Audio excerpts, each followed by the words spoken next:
2 Reis, capítulo 4. Uma mulher, das mulheres dos filhos dos profetas, clamou a Eliseu, dizendo: Teu servo, meu marido, é morto, e tu sabes que teu servo era temeroso ao Senhor, e veio o credor para tomar-se 2 filhos meus por servos. E Eliseu lhe disse: Que te farei eu?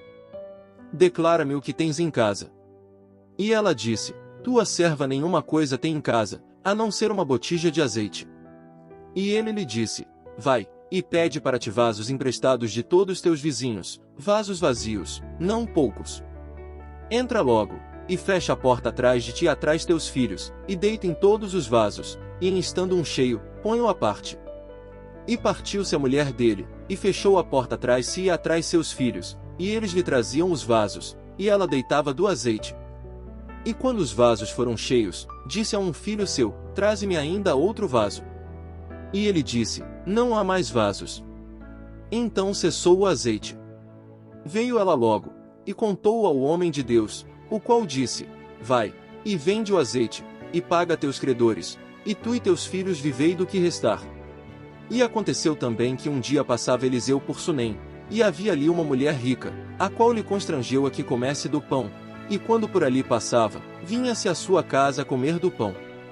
E ela disse a seu marido: Eis que agora, eu entendo que este que sempre passa por nossa casa, é homem de Deus Santo.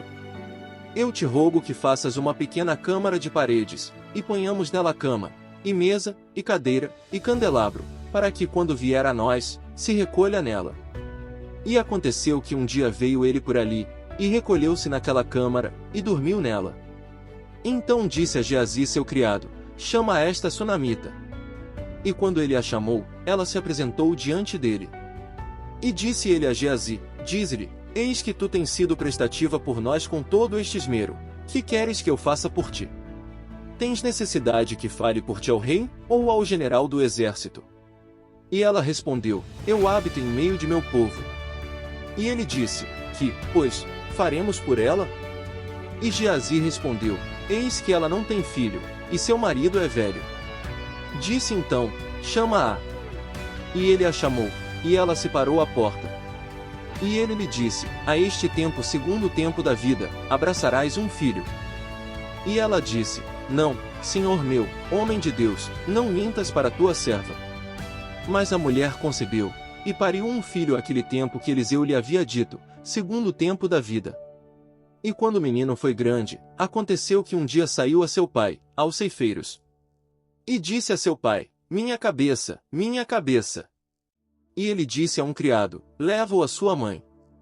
E havendo-lhe ele tomado, e trazido a sua mãe, esteve sentado sobre seus joelhos até meio-dia, e morreu-se. Ela então subiu, e o pôs sobre a cama do homem de Deus, e fechando-lhe a porta, saiu-se. Chamando logo a seu marido, disse-lhe: Rogo-te que envies comigo algum dos criados e uma das asnas, para que eu vá correndo ao homem de Deus, e volte. E ele disse: Para que has de ir a ele hoje?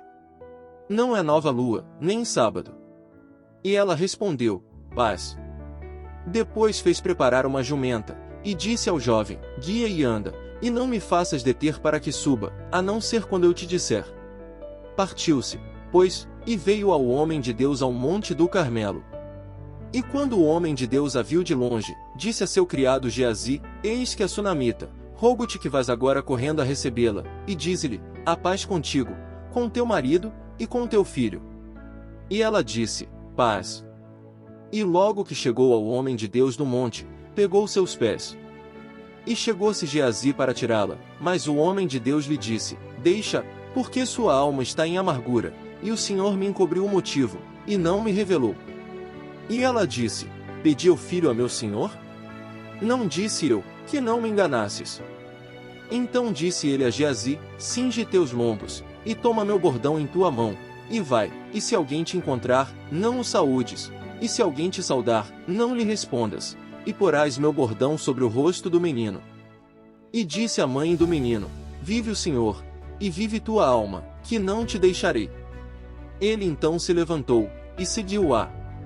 E Geazi havia ido diante deles, e havia posto o bordão sobre o rosto do menino, mas nem tinha voz nem sentido, e assim se havia voltado para encontrar a Eliseu, e declarou a ele, dizendo: o jovem não desperta.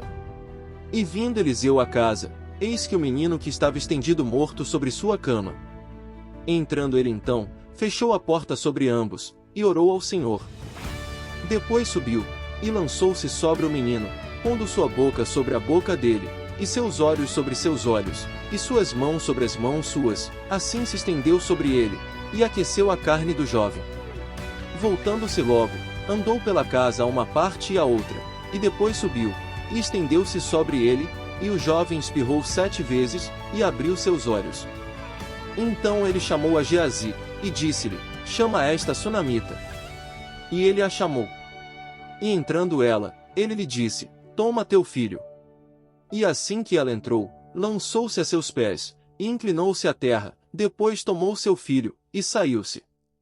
E Eliseu se voltou a Gilgal. Havia então grande fome na terra. E os filhos dos profetas estavam com ele, pelo que disse a seu criado, põe uma grande caçarola, e faze sopa para os filhos dos profetas. E saiu um ao campo a colher ervas, e achou uma como parreira selvagem, e agarrou dela uma capa de frutos silvestres, e voltou, e cortou-as na caçarola da sopa, porque não sabia o que era. Serviu depois para que comessem os homens, mas sucedeu que comendo eles daquele guisado, deram vozes, dizendo, homem de Deus, há morte na caçarola. E não o puderam comer. Ele então disse, trazei farinha. E espalhou-a na caçarola, e disse, dá de comer a gente. E não houve mais mal na caçarola. Veio então um homem de Baal-Salisa, o qual trouxe ao homem de Deus pães de primícias, 20 pães de cevada, e trigo novo em sua espiga. E ele disse, dá ao povo, para que comam. E respondeu seu servente, como porei isto diante de 100 homens? Mas ele voltou a dizer, dá ao povo para que comam, porque assim disse o Senhor, comerão, e sobrará. Então ele o pôs diante deles, e comeram, e sobrou-lhes, conforme a palavra do Senhor.